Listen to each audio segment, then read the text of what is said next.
पहली नजर में तुमने उसे पसंद कर लिया और उसने तुम्हें, और इस लव एट फर्स्ट साइट को तुम मोहब्बत कह रहे हो, तो हो सकता है तुम गलत हो। क्योंकि यार पहली नजर में तो हमें एंटीक चीजें भी पसंद आ जाती है, पर हम उसे घर में रखते हैं दिखावे के लिए। बस क्योंकि देर रात तक तुम दोनों ढेर सारी बातें करते हो और इसे तुम मोहब्बत समझते हो, तो हो सकता है तुम गलत हो। क्योंकि यार अकेलेपन के मारे तो दो अनजान मुसाफिर भी एक दूसरे से बात कर ही लेते हैं।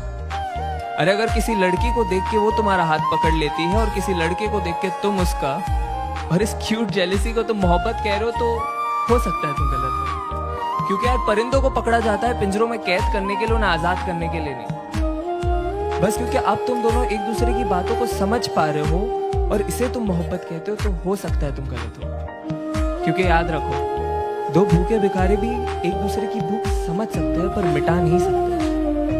अरे अगर तुम एनिवर्सरी का सेलिब्रेशन हर महीने कर रहे हो और इसे तुम मोहब्बत कहते हो, तो हो सकता है तुम गलत हो। क्योंकि दास्तान इश्क को बयां करने के लिए साल का कोई नंबर नहीं चाहिए होता। अरे बस क्योंकि तुम उसके इंस्टा स्टोरीज का और वो तुम्हारे स्नैप स्टोरीज का हिस्सा बन चुकी है और इसे तुम मोहब्बत कह रहे हो, तो हो सकता है तुम गलत हो।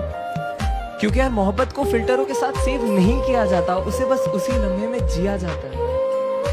हाँ लेकिन अगर जिस्मों में उलझने से पहले तुम उसकी जुल्फों में उलझना चाहते हो, अगर वो बेखौफ अपना बचपना तुम्हारे सामने जाया कर देती है, अगर उसके कपड़ों के बेपर्दा होने से पहले तुम अपने सारे राज उसके सामने खोल दिए और उसने भी अपने सारे डर का जिक्र तुम्हारे सामने कर दिया है, अगर उसका हर आंसू तुम्हारी ही कमीज पे बहता हो और तुम्हारे मुस्कान की वजह उसकी नादानियां ही हो, तो शायद नहीं यार यही प्यार है। और अगर ये प्यार तुम्हें मिल गया तो इसे पकड़ लो, जकड़ लो, गले लगा लो और जहां मौका मिले बस ऐसे कहते रहो कि तुम इससे कितना प्यार करते हो।